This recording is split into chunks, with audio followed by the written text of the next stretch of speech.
Well, Well. the Lakers in heat, huh? Yeah. Gee, Willikers, Batman. That was Yeah. Not your ideal start. not. No. Far from it. Far from it. So, 28-31 first quarter. Heat and Lakers. Heat had a good start, shooting well. Everything looked grand. Lakers just had a 3-point lead, and then next quarter, Heat score 20. Lakers score 35. Third quarter, Heat score 19. Lakers score 28. Fourth quarter, they make a bit of a comeback, but all in all, I mean, after the first quarter, the game was over. The damage was done after the first half. So with the Heat, right, what got them so far in these playoffs was it seemed, well, there's a few factors. You've got the rise of the youngins in Bam Adebayo, Duncan Robinson, Tyler Hero, right? Yep. You've got the presence of the vets. You got your Jimmy Butler, your Jay Crowder, your Iggy, all that lot. And you have interesting tactics, right? So Bam playing. He's got good depth all around. They got good depth all around. You got, but the interesting tactics, I think, is what really carries them, right? You got Bam playing a bit of a point guard role. And yeah, bringing the ball up. He's like a Jokic, but faster. Not obviously not passing wise, but the way they trust him to bring the ball up. He can also play like a guard position. Like he can switch onto the guard position on defense. And then on top of that, they took a page out of the Toronto Raptors book, and they tried a zone defense. And golly gosh, it worked. It got them far. The Lakers go, okay, we see a zone. We saw the Celtics push the pace and have some success with it. We're going to just push the pace, yeah? Yeah. So with the Lakers, they either it was an inbound or just running in transition. They'd always push the ball, so it gives the Heat less time to get organized on defense in their zone. Like, shit, where am I going? Where am I going? Exactly. And just leaves holes, and they just fucking went for it. It looked like a bunch of headless tricks out there, the old Heat. Didn't know what they were doing. Didn't know who to guard. And then on defense, the Lakers just they knew what the Heat wanted to do. Oh, they were all over those handoffs from Bam to Duncan Robinson. He didn't even get any points today, did he? I mean, 0 of 3 from 3, 27 minutes. All he registered was four rebounds, and that's it.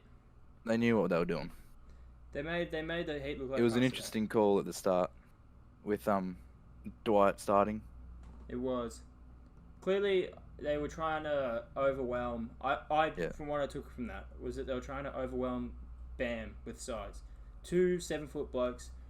They're starting Jay Crowder, who at best is what 6'7", 6'8", maybe 6'6". Yeah. But you haven't got anyone who can take on Dwight and Davis. So they try to come out the gate like that. But then we saw with Dwight, he only played 14 minutes. So the Lakers realized quickly that pace. Because the Heat got away quick. Heat got away quick, exactly. So they went pace and shooting. That's what we're going to do. And you see it with Danny Green playing 30 minutes, Pope playing 30 minutes. Kuzma played 22, and he's a complete hack. Easy. I don't rate him at all. He's smelly. He send him to Sacramento, he'll average 14 a game on shit shooting. Just send him to any team that needs him. He won't do shit. I don't even think the Kings need him. Dude, they don't. The Knicks. Imagine him on the Knicks. Oh, Kuzma, 16 points. Kuzma, RJ Barrett, the future. Yum. Look at that. Woohoo! I don't see the Heat getting past the Lakers for a few key reasons. Well, go on. You've got the fact that the Lakers have shown that the zone's not going to work. So the Heat can try the zone the Lakers, but the Lakers have too many. They've got too many guys who are just good enough at shooting and just quick enough to help the spearhead that is Anthony Davis and LeBron James get past them. On top of that, the Lakers showed that Duncan Robinson, he's not a threat to us. Tyler Hero, you can try and dribble, we're just going to pluck the ball out of your hands. I mean, he had 2 turnovers in the first quarter, and then Miami were like, you're not dribbling the ball anymore. One possession, just grabbed the rebound, tried to dribble up the court, and it was still in Lakers' half of the court, and they just plucked it off him, got another possession. I don't know if I think they scored from it as well. Just, it's not good. What the Lakers have shown is that the Heat young guys just aren't ready. No. As much going into the series, as much as I was high on the Heat, and we thought that Heat in 6 was a realistic possibility. Heat in 7, yeah. that could easily happen. Now, with the way they played, especially with these injuries, that's a big one. This is gonna determine the series pretty much. Depends how serious these are. So what were the 2 injuries that we're talking about? We've got 3 injuries now. 3 injuries now. So Bam, probably the most, or Butler or Bam, the most important player in their team. Like, offense, defense, you got Bam. Mr. Fourth Quarter and Jimmy. And Dragic as well. So, Bam came out from the Boston series. He was already sore. You could tell, like in Game 5, he was always clenching his wrist. Turns out it's the shoulder now, where he went for a rebound and Dwight hit him or something. So he just came off. Rebound? Yeah. Or defensive. No, but I meant the offensive for Dwight. Yeah. Okay, yeah. So he just came off the court and already ruled out. So it was like, oh, it's pretty serious, and they called it a shoulder strain. That's no good. That's a couple of days and then, minimum. When was Dragic's injury? Second quarter? I think so. He only played 14 minutes in the game. Yeah, so it would have been second. Have you seen the replay to that? I have not seen the replay to that. I don't know what did it. It looked like he's just walking normally. And he just looked at his foot. It's like, oh, God. And he's ruled out immediately. Yeah. Went to the locker room, didn't come back, came back, and only just to say it was ruled out. And then the Jimmy injury. So we don't know how serious it is. And Jimmy, oh, God. That was the most stupid decision to put him back on in the fourth quarter. Already a blowout, yeah? It was a blowout. And then just... And for first quarter, Jimmy already rolled his ankle. So I think, it was at halftime. Before halftime, Jimmy rolled his ankle. Uh-huh. Went down to the locker rooms. Haven't heard anything. Comes back, like, second half. Plays a bit. And then fourth quarter, he rolled his ankle again. He was already on the bench in the fourth quarter. It was already a blowout. Yeah. You may as well throw the white flag up. Rest the players. Or manage the players, at least. Yeah, you want to come back next game strong as you can be. Yeah, and you see Jimmy Butler walking up like, hang on, what's going on here? And you see him just get stepped on AD's foot, rolled his ankle again. Same foot as well. Really shaped the series if it's serious injuries. Yeah, I mean, the Bam one alone. I mean, Bam was the key to the. Well, there's a few factors, right? The reason why the Heat matched up so well against the Lakers is because their better shooters were better shooters, right? Duncan Robinson. Oh yeah, the Lakers couldn't even miss a three. Like, I mean, today when they piled on that run today, my God. They just, you've got everybody going ham. Markieff Morris 2 of 3 from 3. You got Pope was 2 of 6. Danny Green 3 of 8. LeBron 2 of 4. AD 2 of 4. I mean, even got AD hitting 2 threes. Like, I know he's capable of, but that's not what he bases his game off. So you've got effectively everybody hitting threes. Everybody. Caruso even hit a big one. Everybody's stretching the floor for the Lakers today, and everybody's stepping up. And with the Heat, I mean, it really says something when Jay Crowder, 4 of 7 from 3, your best shooter. It really says something. Yeah, Duncan Robinson 0 of 3. 0 of 3. So the problem with Duncan is he plays 27 minutes and shoots 3 shots. He's the guy when it comes to shooting. He's your shooter. Yeah. And Dragic is down. Hero's not playing too well. He did alright in the end, but not great. Pretty inefficient. Couldn't really trust him to handle the ball. He's getting sunken in the spotlight too much, I reckon. True. I mean, he really showed his. He's a good player. In Boston. He showed that he shows what he's capable of. Yeah. But he's just not ready, it seems. Yeah. He's shown that rookies are rookies. That it's his first year. Yeah. You can have like a 30-point night to a 12 the night after. Just abysmal drop off.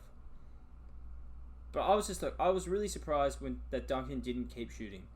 I mean, you've got Hero shooting. Shooters shoot. I mean, you gotta keep shooting through. Hero shot 18 shots tonight. He's your rookie. He shouldn't be doing that. And he shot 18 As a rookie, shots. you gotta have that. What was it? Duncan Robinson shot 3 times. 3 threes. That's and Hero shot 8 threes. Yeah, and he shot 8 threes. That should be switched. It should be the other way around. I mean, if you got your best 3-point shooter, arguably in the league, shooting 3 threes. No, you're not gonna. You're not gonna win. You're not gonna win. I mean, what that showed me today is that yes, you can't entirely blame Duncan. Bam got out. Bam was out. He was hurt. That's the guy who gets Bam. I mean, Duncan his open looks, and you got them. They were covering the handoffs like nobody's business. Duncan, the amount of times he was halfway up for a shot and then passed him out. Right? Yeah. I'm not trying to take away anything from the Lakers tonight. They did a great job shutting down Duncan, but it just shows you the mental fortitude, the difference. I mean, they're doing the same thing to Tyler Hero, but he just kept shooting, and he ended up having an okay game. You can't blame him for the loss. But Duncan not shooting it doesn't send a good message. And then you see someone like Jay Crowder. I mean, tonight's big surprise performers were easily for me Jay Crowder and Kendrick Nunn. Yeah. Yeah. I mean, you got Jay Crowder. Apart from LeBron and AD. Apart from, let's just say they're not surprising in any way, shape, or form. I mean, Danny Green even came big. You got AD finally hitting 34. threes. Yeah. LeBron 1 assist off nearly another triple-double. And it's just the Lakers. I mean, the Lakers showed tonight how to play basketball. They've made a big statement. And I'm not trying to rim the Lakers. I fucking can't stand them. They don't deserve. I don't think this championship is as equal. I'm saying it. I don't think this is as big a championship as any of the others we've had in recent history. No. I mean, especially if Bam and Dragic are out, this is a cakewalk for LeBron. I mean, people are saying that this is going to put him in the GOAT. Okay, this is definitely securing his GOAT legacy. You're just tripping, man. You're tripping balls. You don't know what you're talking about. This is the easy. If they're out, this is going to be the easiest cakewalk of a title he's ever had. Yeah. Without a doubt. How about the Lakers' offense when they ran it through LeBron? Running it through LeBron. I mean, the ISO plays that LeBron made was unguardable, it seemed, because they just didn't want to fight over the screens, which left Hero or Duncan Robinson guarding LeBron on an ISO. And he just outbullied him. You know what he's going to do. He's just going to... Yeah, freight train. As Shaq would say, it's barbecue chicken alert, yeah? He's going to go to town and dominate. I mean... You can't let that happen. You got to fight over those screens. He is arguably the best player in the league, right? Yeah. To many people, he is. Yeah. That's no surprise to this Heat team. So what are they doing?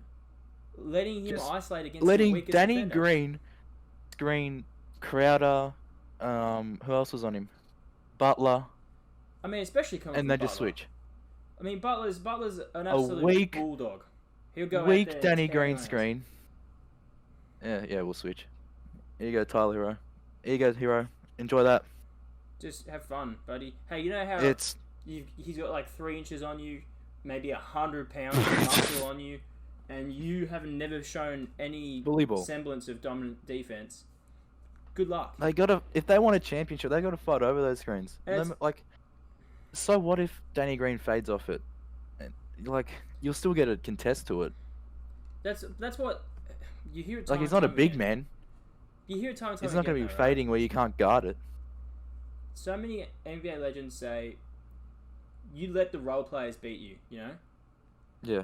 You understand LeBron's going to get his, but you don't give him to him, and you understand that AD's going to get his points, but you don't give them to him.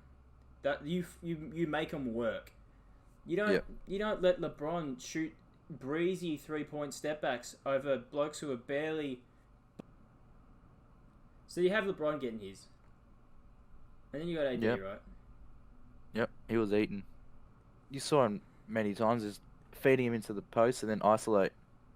And even on, if he score or not, but he'd draw a double team and just kick out to like Markieff Morris and drain a 3. Just kick out to the 3s. They just lit him up from the 3-point line. I mean, and Davis is that dominant in the post. You have to double team him if they're isolating like that. Because one play, Rondo was just waving everyone to one side of the court, let AD go to work. The Heat just didn't have an answer for it. If it's going the way it's going to be a sweep. Lucky in 5. Exactly. It's a right shame too. Because you Pacers, okay, that's not a huge achievement. Sweeping was pretty impressive, especially with Warren going ham. And all around a good team. They did a good job. You beat the Bucks in 5. You mean they? No one even expected him to beat them the Bucks, especially in 5 games. 5 games. You make Giannis look like he's got one weapon going for him. You made Giannis look like a role player. I mean. Yeah. Oh, he still averaged like a 20-10. Oh, I mean, sort of... a bad Giannis game is a great game for anyone else. Yeah, but... exactly. And then the Celtics, it's okay. The Bucks aren't going to make the finals. Oh, the Celtics will make it then, surely. I mean, you just dismantled them. Yeah. You made your 2 first games, and you've got Marcus Smart breaking down in the locker room and a scuffle between Brandon. You're in their heads, and you hold your composure even in the games you lose. It's a tough series, but you put it away, and then you come here. You don't fight over screens. You stop shooting after 3 shots if you're Duncan Robinson. You let LeBron switch onto Tyler Hero and Duncan Robinson. Oh. And on top of that, you play Solomon Hill 18 minutes. You play Solomon Hill, maybe the worst player in the NBA, 18 minutes guarding LeBron. What is going on? Even Derrick Jones Jr. was on him. Derrick Jones Jr. was on him for 8 minutes. I mean, what's Spo doing? He's one of the best coaches in the league, and he can't get his boys together. I understand. Dragic goes down, Bam goes down, you go, it's hard. Yeah, it's hard. Come on, boys. Still got Iggy there. They could guard him. Iggy had a good game. Yeah. And Iggy's been playing against LeBron for, I don't know, 5, 6 years. Just going up against him year after year in the finals. Probably 4 years in the finals against LeBron. Yeah. And it's just, why wouldn't you use him? I understand they did use him today. He had 5 boards, 6 assists, all around good shooting. He had a good game. But there's no need for all these other players like Hero, Robinson, and Hill to be on him, and Jones Jr. I think what impressed me tonight, the only thing that really impressed me about the Heat, Jay Crowder stepped up, and Kendrick Nunn, who fell out of the rotation because he's huge slump in form. Oh, he had COVID first. Well, yeah. That got him out for a couple. And fair enough. Yeah, and then had to come back. But form slump. He gets given a chance. 8 of 11 from the field. He's earned his minutes. He's earned it. 8 of 11 from the field tonight. If Dragic is out, he'll be starting. Easy. 18 points. Oh, yeah. 5 rebounds, 2 assists. No one could stop him. How many minutes did he play? He played 19 minutes, not even 20. Yeah. That shows you that even though the team faltered, there's still somebody in there with the spark. And I think that Kendrick Nunn is one of the keys. Bam being healthy and Kendrick Nunn, I think, are 2 of the keys to the Heat coming back in this series. I think Kendrick Nunn really showed his colours tonight. He really showed that he is a fighter, and I think that's gonna get Jimmy revved up. That's gonna get, I think it's gonna get Tyler Hero and Duncan Robinson more keen to go out there. I mean, we already know Tyler Hero's keen. He shot 18 shots tonight. Yeah. He's keen. He's ready to go. Duncan Robinson, he's the one that needs more motivation. But like you said, man, if they keep playing like this, I doubt Butler will be out because how he is. He's a competitor. He wouldn't just want to sit out. He's going to play on one leg. No matter what, he's just going to keep playing. He's going to keep playing. But Bam, I'm worried about. If Bam and Dragic are out, I think the Heat are in trouble. I mean, they're not. I don't think they'll win the title. Bam, to me, is the key.